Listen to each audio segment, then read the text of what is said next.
Boa noite a todos. Vamos iniciar o nosso encontro de hoje trazendo Jesus. Se tiverdes fé do tamanho de um grão de mostarda, direis a este monte: passa daqui para acolá, e ele há de passar, e nada vos será impossível. É a fé do tamanho que for que nos inspira a vencer os graves problemas que se amontoam em torno da nossa existência. A fé, em qualquer forma que se apresente, é estímulo de alto significado para uma existência saudável, para uma existência promissora. Vamos então rogar a Deus e a Jesus que nos auxilie no exercício da nossa fé, para que não percamos o sentido da vida. Não esqueçamos os propósitos que nos trouxeram de volta a esta jornada. Elevemos então a nossa prece. Pai nosso que estais nos céus, santificado seja o vosso nome. Venha a nós o vosso reino. Seja feita a vossa vontade, assim na terra como no céu. O pão nosso de cada dia dai-nos hoje. Perdoai as nossas dívidas, assim como perdoamos aos nossos devedores. E não nos deixeis cair em tentação, mas livrai-nos de todo o mal. E a Joana de Ângeles, no livro Conflitos Existenciais, ela aborda esse tema num dos capítulos, sobre o vazio existencial que tem tomado conta de tantos.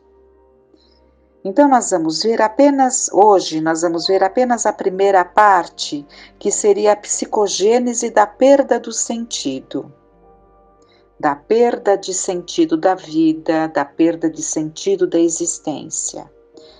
Então ela diz: em face dos conflitos que remontam ao passado espiritual, o indivíduo renasce assinalado por debilidade de forças morais, que resulta da indisciplina e da falta de morigeração na conduta, durante as experiências evolutivas que não ficaram bem trabalhadas. Não poucas vezes, preso ao cordão umbilical da mãe, não amadurece psicologicamente a ponto de libertar-se, mantendo interesses imediatos, entre os quais a planificação emocional através do conúbio sexual. Antes, porque os preconceitos eram muito severos em relação ao comportamento sexual, a culpa inscrevia-se-lhe nos refolhos da psique, atormentando-o e levando-o a uniões ligeiras, destituídas de sentido emocional profundo, sem a anuência do amor nem o respeito recíproco, a que se devem todas as criaturas umas às outras. Mais necessidade fisiológica do que expressão de realização afetiva.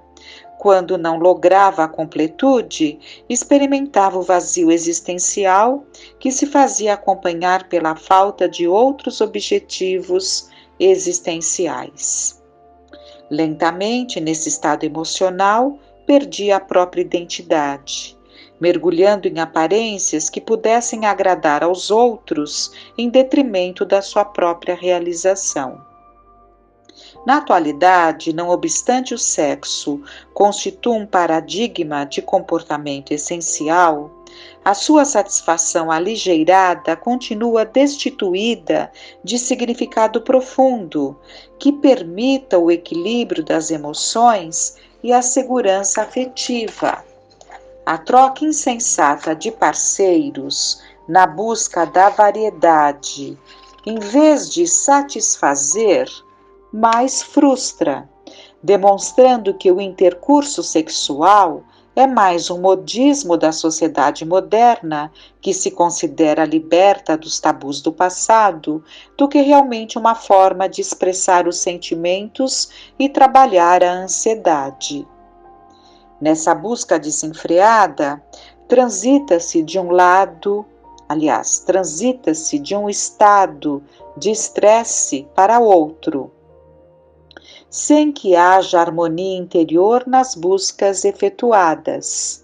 As pessoas que compartem desses momentos são descartáveis, grátis ou remuneradas, bem ou mal situadas no contexto social, objeto de uso sem nenhum sentido psicológico realizador.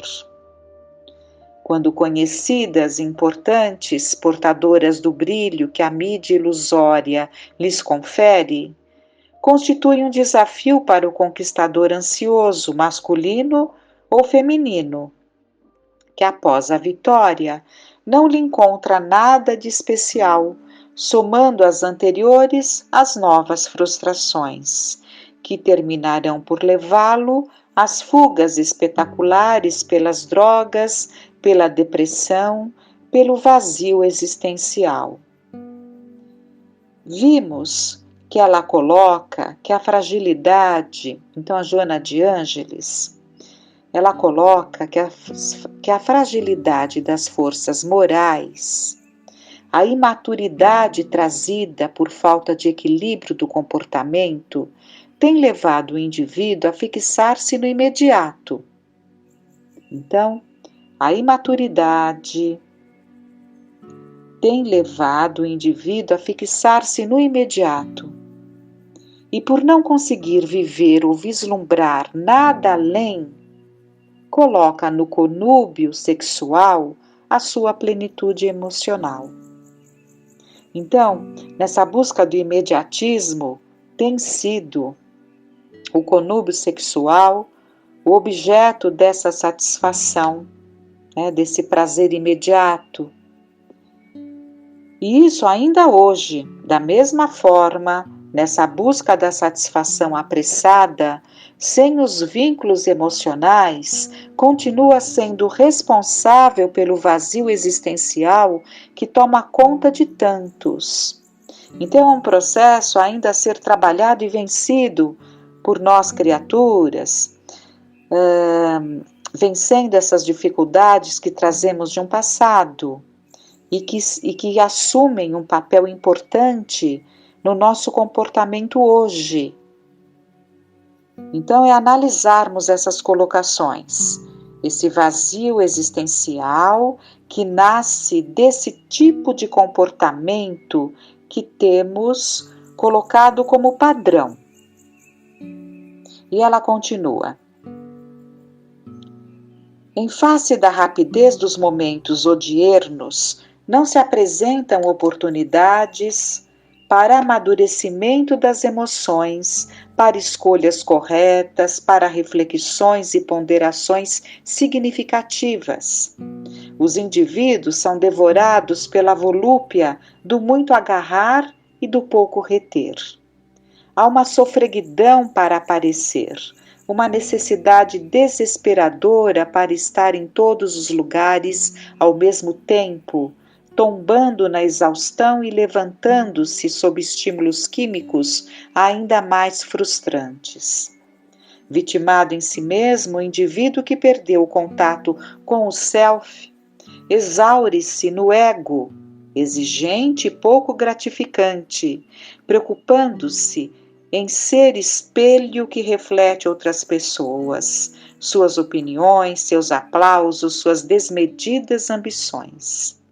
Aumenta-lhe a necessidade psicológica de esconder o sentimento e exibir a aparência, sobrecarregando as emoções com desaires e amarguras que procura dissimular no convívio com os demais até quando já não mais o consegue. Explica-se que num período de violência, de guerras, de catástrofes de todo tipo, a insegurança se instala no indivíduo, adicionando ao sentimento de inferioridade o desespero generalizado, a insatisfação, a ansiedade. Freud assinalava no seu tempo que o fator preponderante mais comum Mais comum para esse tipo de conflito, solidão, ansiedade, insegurança, era a dificuldade que todos experimentavam em aceitar o lado instintivo e sexual da vida, em razão dos preconceitos e tabus de que a sociedade se revestia. Posteriormente foram assinaladas outras razões, como sejam sentimento de inferioridade, incapacidade para enfrentar os novos desafios que se apresentavam e a culpa. Tratava-se de inconsciente hostilidade que vigia entre os indivíduos e os grupos sociais, em terrível luta competitiva. Na atualidade, é a falta de metas, de objetivos, que assalta a consciência, dando lugar a indivíduos psicologicamente vazios. A inferioridade e o conceito conflitivo em torno do sexo prosseguem tanto quanto a culpa e a ansiedade, adicionados à ausência de ideais que planificam, estimulando a luta contínua. A grande maioria dos que assim se comportam intelectualizou-se, aprendeu a discorrer sobre temas variados, mesmo que superficialmente, mas não aprendeu a trabalhar-se interiormente. E enfrentar os seus medos e culpas, sempre transferindo-os no tempo ou anestesiando-os no inconsciente. Compreende-se a necessidade das conquistas externas, que se torna uma forma de autorrealização, e afadiga-se a criatura por consegui-las, para logo constatar a sua quase inutilidade, por não preencher os espaços tomados pela angústia e pelas incertezas. Faz-se um abismo entre o self e o ego, que mais se afastam um do outro, concedendo espaço para a desintegração da personalidade, para a esquizofrenia. Esse vazio existencial, de certo modo, também se deriva do tédio, da repetição de experiências que não se renovam, da quase indiferença pelas demais criaturas, sugerindo a inutilidade pessoal. Eu acho que vale a pena, em algum momento, nós nos arriscarmos a entender esta luta entre os opostos, entre o ego e o self. Esses dois eus em que teríamos o self como aquele que é bom, gentil, e o ego que preserva o lado feroz, vulgar, licencioso, negativo. E o Espiritismo nos ajuda nesse processo como uma religião racional, destituída de fórmulas que ocultam seu conteúdo, otimista e não castradora. É uma doutrina que nos ajuda, que nos convida a assumir as dificuldades, trabalhando-as com naturalidade, sem a preocupação de parecer o que ainda não se consegue. Estruturada na realidade do ser imortal com as suas glórias e limitações, é valioso recurso terapêutico para a união de todos os opostos que passarão a fundir-se, dando lugar a um eu liberado de conflitos, evitando então aquele distanciamento, a ruptura que leva a graves conflitos, neuroses. No entanto, enquanto permanecer essa dissociação, essa fragmentação, que é essa ruptura, esse desconhecimento da consciência, vejam aí a nossa parte, o nosso desinteresse nesse autodescobrimento, nesse autoconhecimento. Então, essa fragmentação, esse desconhecimento da consciência, invariavelmente se tomba na cisão da personalidade, da qual irrompem os transtornos neuróticos que atormentam e aumentam a distância entre os atos conscientes e inconscientes. E isso é altamente perturbador e deve ser um objeto da nossa atenção nesse entregar-se ao autoconhecimento. E ela continua no texto. Na época da robotização, o ser humano sente-se relegado a um plano secundário, deixando-se conduzir por botões mecânicos inteligentes, que em alguns casos substituem-no com eficiência, sem esforço nem gratificação.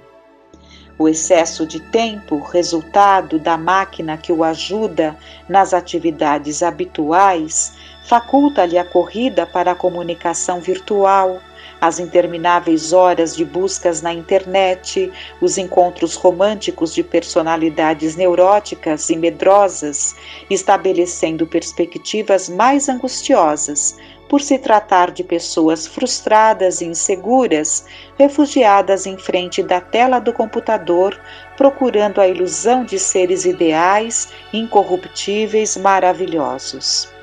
Passada, porém, a fase do deslumbramento, iniciando-se a convivência, logo se constata o equívoco e a imaginação arquiteta novas fugas da realidade para a fantasia das denominadas histórias em quadrinhos. Desse modo, avança-se para um sentimento perturbador, que se apresenta como um vazio coletivo que se estabelece na sociedade. Em tentativas inúteis de o preencher, elaboram-se as festas alucinantes, volumosas, arrastando as multidões, enlouquecidas e ansiosas, que se esfalfam no prazer anestesiante, para depois despertar no mesmo estado de vácuo interno, agora com os conflitos e culpas das loucuras perpetradas. Esse vazio, portanto, não significa ausência de significados internos, de valores adormecidos ou ignorados, mas sim a incapacidade que toma o indivíduo, sugerindo-lhe impossibilidade ou inutilidade de lutar contra a maré das dificuldades, permitindo-se uma resignação indiferente como mecanismo de autodefesa que se transforma num grande vácuo interno. A pouco e pouco, porque se adapta à nova conjuntura, perde o interesse pelo desejar e pelo realizar, ficando amorfo, embora com aparência que corresponde aos padrões sociais, por mínima exigência do ego soberbo e rebelde. Constatamos, então, que nesse processo de desrespeito e indiferença por tudo e todos, chega-se a um esvaziamento, uma perda da identidade, um desprezo por si mesmo que permite que os conflitos minem a vontade de desejar, de realizar, de perseguir um ideal, arrastado por um sentimento de incapacidade para lutar. Mas vem Jesus e nos diz: brilhe a vossa luz. Então saibamos que na medida que se realiza o autodescobrimento, se diminui a carga de aflição e alarga as percepções em torno da existência, tornando-a menos angustiosa, permitindo então que o pensamento mais livre, mais para o movimento e para a ação, que o pensamento se torne mais livre, mais solto para o movimento, para a atitude, para as ações positivas. E Jesus, conhecedor da existência da sombra individual e coletiva que aturde o ser humano, mostrou-nos que é indispensável o amor a si mesmo brilhe a vossa luz. Tenhamos uma noite de paz.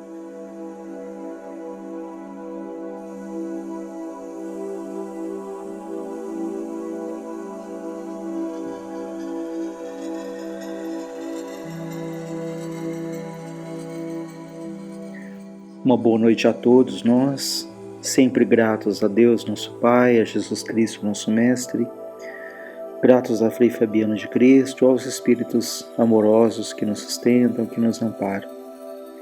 Que jamais nos falte a fé, a confiança, que jamais nos falte a certeza de que Deus, nosso Pai, olha com todo carinho, com toda atenção por cada um de nós. Nós hoje trouxemos do livro Diálogo com as Sombras, do Hermínio Miranda, que é um livro que fala sobre a teoria e prática da doutrinação, e aqui é o capítulo 2, em que ele fala sobre o trabalho mediúnico, ele fala sobre as pessoas, os encarnados. Ele nos diz que é um trabalho muito dinâmico, é um trabalho de uma interação entre encarnados e desencarnados, que não se limita somente ali a 1 hora, 1 hora e meia de uma sessão. Muitas vezes é um trabalho que já começa ali muito cedo, que se desdobra ali durante o sono físico, à noite, em que o médium vai se preparando para o trabalho mediúnico, enfim, que é uma interação, é uma sinergia intensa entre encarnados e desencarnados. Ele diz aqui que um amigo meu, confrade muito inteligente, certa vez escandalizou seus ouvintes numa palestra pública, declarando que tinha medo de morrer. Ao terminar sua exposição, a palavra foi franqueada, foi passada ali para perguntas e comentários. E um senhor idoso no auditório declarou seu espanto ao verificar que um espírita esclarecido como ele tivesse medo de desencarnar. O amigo confirmou e justificou: meu caro confrade, a gente aqui na Terra vai levando a vida escondido, disfarçado, como se estivesse atrás de uma espessa máscara. Mas do lado de lá, isso é impossível. Nos mostramos em toda a nudez da nossa imperfeição. Então, é interessante isso, que esse senhor ali, que era um palestrante, ele fala do medo de morrer, ele explica por quê, E de fato é isso. Aqui nós podemos ali colocar um verniz, nas nossas supostas qualidades, aparentarmos algo que nem sempre somos, mas do lado de lá nós vamos nos apresentar exatamente como nós somos, com as nossas conquistas e com as nossas dificuldades. Por isso é que nós precisamos ter muito essa consciência do que é que nós levaremos quando partirmos daqui.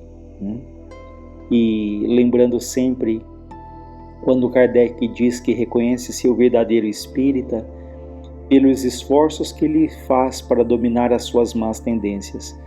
É muito interessante essa colocação, que nos mostra o quê?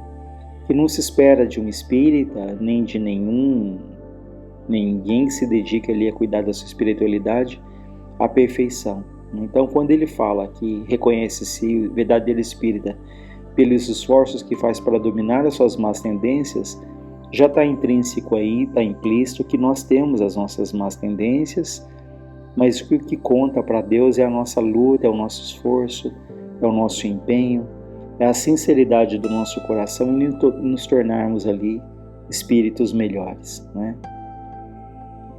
E ele fala aqui, aquele que resolve dedicar-se ao trabalho mediúnico, especialmente no que se convencionou chamar de desobsessão, precisa convencer-se de que deve estar em permanente vigilância consigo mesmo, com os seus pensamentos, com aquilo que diz e aquilo que faz, mas principalmente com os pensamentos. Então a gente está sempre retomando esse ponto da questão da importância do pensamento. A gente fala, poxa, mas eu só pensei, Mas nós sempre relembramos que o nosso pensamento ele é energia, que ele é matéria. Tanto que o instrutor Silas, no livro Ação e Reação, ele diz que na radiofonia e na televisão, os elétrons que carregam as modulações da palavra e os elementos da imagem se desloca no espaço com velocidade igual à da luz, ou seja, 300 mil quilômetros por segundo. Então vejam a velocidade da luz, 300 mil quilômetros por segundo. Ora, num só local podem funcionar um posto de emissão e outro de recepção, compreendendo-se que num segundo as palavras e as imagens podem ser irradiadas e captadas simultaneamente depois de atravessarem imensos domínios do espaço em fração infinitesimal de tempo. Imaginemos agora o pensamento, força viva e atuante, cuja velocidade supera a da luz. Ou seja, se a velocidade da luz é 300 mil quilômetros por segundo, ele nos fala que o pensamento tem uma velocidade superior à da luz, ou seja, superior a 300 mil quilômetros por segundo. Ele continua dizendo sobre o pensamento. Emitido por nós, ele volta inevitavelmente a nós mesmos, levando-nos a viver de maneira espontânea em sua onda de formas criadoras que naturalmente se nos fixam o espírito, quando alimentadas pelo combustível dos nossos desejos ou da nossa atenção. Então os pensamentos, eles voltam inevitavelmente a nós, eles são alimentados de acordo com o quê? Com o nosso desejo, com a nossa atenção. Daí a necessidade imperiosa de nos situarmos nos ideais mais nobres, nos propósitos mais puros da vida, porque energias atraem energias da mesma natureza. E quando estacionárias na viciação ou na sombra, as forças mentais que exteriorizamos retornam ao nosso espírito e reanimadas, intensificadas pelos elementos que com elas se harmonizam. Então veja uma importância enorme do teor dos nossos pensamentos, porque aquilo que nós pensamos vai naturalmente atrair pensamentos ou energias da mesma natureza, da mesma sintonia. E voltando ao livro aqui do Hermínio Miranda, Diálogo com as Sombras, isso foi só um parênteses aí para a questão do pensamento, ele nos diz: é claro que aquele que resolve dedicar-se ao trabalho mediúnico, isso aqui nós já falamos, né? Então ele diz, é preciso desenvolver um mecanismo automático interior que acenda uma luzinha vermelha a qualquer fuga ou distração maior. Não quer isso dizer que temos de nos transformar em santos da noite para o dia, mas significa que devemos nos policiar constantemente.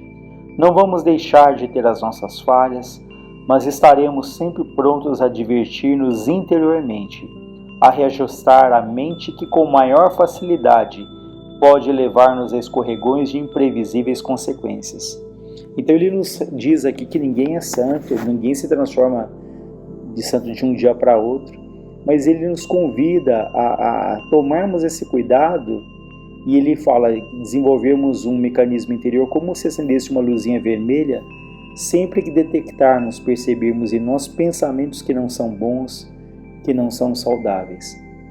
Então, se pela nossa condição espiritual ainda é impossível que tenhamos somente pensamentos equilibrados, pensamentos de harmonia, se nós conseguirmos percebermos os pensamentos difíceis que nos chegam e não alimentarmos esses pensamentos, isso já vai nos ajudar demais, já vai ser aí uma grande conquista para que um dia, na medida em que gradativamente a gente vai ali percebendo esses pensamentos e tentando mudá-los ou não alimentá-los, gradativamente nós vamos começar a ter pensamentos que são melhores.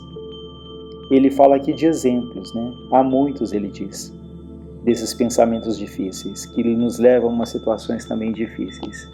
Ele fala o envolvimento numa conversa maledicente, né?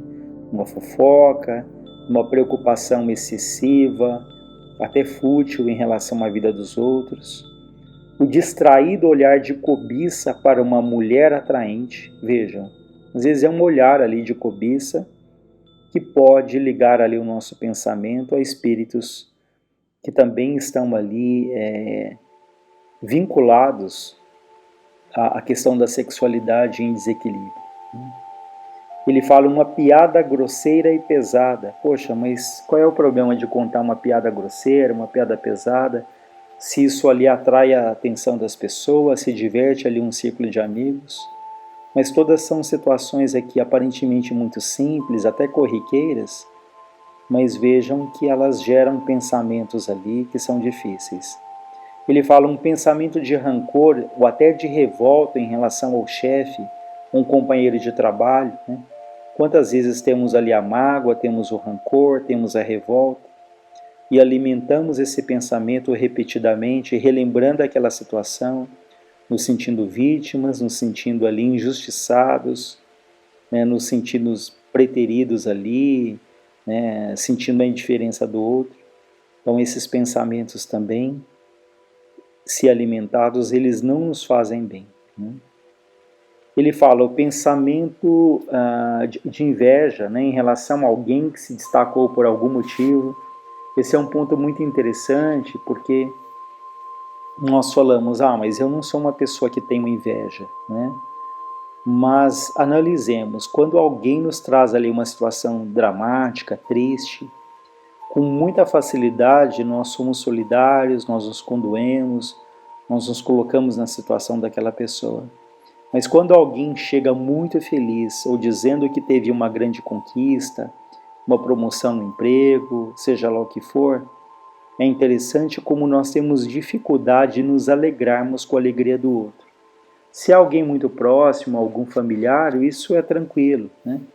Mas se não é, nós temos uma dificuldade muito grande ainda em nos alegrarmos com a alegria do outro. Então vejam que nós somos bastante solidários na tristeza, ajudamos, mas não temos essa mesma facilidade quando o outro ali é feliz, quando o outro nos traz ali uma conquista, né? Até falamos, já que bom, né? Mas será que no fundo nós ficamos felizes? Ou muitas vezes pensamos, por que não comigo, né? Por que eu não conquisto? Porque as coisas são tão difíceis para mim? Por que o vizinho tem ali tantas coisas? Na verdade, nós não fazemos a menor ideia do que se passa dentro de cada um, né? Quantas situações nós olhamos para o outro falando, eu queria ter a vida dessa pessoa, e talvez essa pessoa olhe para a nossa vida e fala, poxa, eu queria ter a vida dele, né? Porque, reforçando, ninguém sabe ali das alegrias, mas também ninguém sabe das lutas e das angústias ali que cada um traz. Ele fala de outras situações, como por exemplo, a leitura de um livro pornográfico, né? Hoje a gente poderia pensar não só na leitura de um livro pornográfico, mas o acesso ali a tantos sites que estimulam, né, a pornografia. Isso é o que não falta hoje, né? E isso ali cria ligações mentais também que não são saudáveis para nós, né? Ele fala assistência a um filme pernicioso também, né? Um filme... Tem pessoas, por exemplo, que elas não se sentem bem, elas são melancólicas, elas são depressivas, elas são agitadas. No entanto, elas vivem assistindo filmes ali de terror, ou filmes que extremamente violentos, né? Para algumas pessoas isso pode não ter um impacto maior, mas há aqueles que são muito sensíveis, que são muito mais suscetíveis, em que aquilo que se lê, aquilo que se ouve, isso tem um impacto muito grande no estado emocional. E a gente pensa até na televisão, né? Hoje é impressionante a quantidade de programas policiais que trazem ali detalhes de crimes hediondos, de situações difíceis. E há aqueles que têm um prazer enorme em acompanhar ali o dia inteiro, às vezes trocam em vários canais para acompanhar a mesma notícia, né? E se sentem ali tristes, melancólicos. E bastaria ali uma autoanálise para pensar que alimentam isso também, né? Tanta coisa boa para ser lida, para ser vista. Então, quais são as escolhas que nós temos no nosso dia a dia? Naquilo que a gente ouve, naquilo que lemos, e dentro desse contexto, quais são os pensamentos, né, que nos rodeiam, quais são os pensamentos que permeiam ali o nosso dia a dia. Então ele diz, há milhões de motivos diante de nós a cada momento, pois vivemos num mundo transviado, um mundo difícil, exatamente porque reflete o transviamento da massa de seres desajustados que vivem na sua psicosfera. Toda atenção é pouca. A vigilância dispara o sinal de alarme. A prece, a defesa, a correção. Ninguém precisa chegar, porém, aos extremos do misticismo, a ponto de viver rezando pelos cantos de olhos baixos pela rua, temendo o contágio com os pecadores, né? Ou seja, não faz sentido nenhum aquele que fala, eu busco a santidade, por isso eu me afasto dos pecadores, né, temendo esse contágio, como ele fala. Então isso é um extremo desnecessário e improdutivo. Ele diz aqui, também todos somos pecadores, no sentido de que todos trazemos feridas não cicatrizadas, de falhas clamorosas num passado mais distante ou num passado recente. Por outro lado, a providência divina vale-se precisamente dos imperfeitos para ajudar os mais imperfeitos. Quem poderia alcançar estes, senão aqueles que ainda estão a caminho com eles? A distância entre nós e os que já se redimiram é tão grande em termos vibratórios, para usar uma palavra mais ou menos aceita, que dificilmente conseguem eles alcançar-nos para um trabalho direto junto ao nosso espírito. Então ninguém de nós é santo, né? De maneira geral, a nossa condição ela é parecida, no sentido de que somos espíritos em luta, por isso procuremos não nos sentir ali superiores a ninguém. Por isso é que eu acho sempre interessante relembrar o que Frei Fabiano diz, que nós não somos melhores nem piores do que ninguém, né? Então não faz sentido nos sentirmos criaturas inferiores, desprezadas pela bondade divina, injustiçados, né? Não faz sentido nos sentirmos menos, mas igualmente não faz sentido nos sentirmos melhores do que os outros, porque, como mais uma vez reforçando, todos nós somos espíritos em luta. Ele diz, como seres imperfeitos, temos, pois, de viver com semelhante também imperfeito. Porque se fôssemos espíritos mais evoluídos, de uma condição espiritual destacada, nós não estaríamos aqui na Terra ou estaríamos como missionários, o que não é o nosso caso, né? Então, com essas exceções, né, de Chico, de Madre Teresa de Calcutá e tantos outros espíritos que passaram por aqui e outros que passaram anonimamente, mas de maneira geral nós não pertencemos a esse grupo de espíritos missionários, né? Estamos aqui em luta, em aprendizado, trazendo as nossas qualidades, mas também há muito ainda para burilar, né? Muita aresta para parar. Então por isso que ele fala que como seres imperfeitos nós temos de viver com um semelhante também imperfeito. Não há como fugir de ninguém, isolar-se em torres de marfim, mosteiros inacessíveis, grutas perdidas na solidão. Nosso trabalho é aqui mesmo, com o homem, a mulher, o velho, a criança, seres humanos como nós, com as mesmas angústias, inquietações, mazelas e imperfeições. Então ele nos salienta que não tem como nos isolarmos. Eu não quero conviver com essas situações, com essas pessoas, né?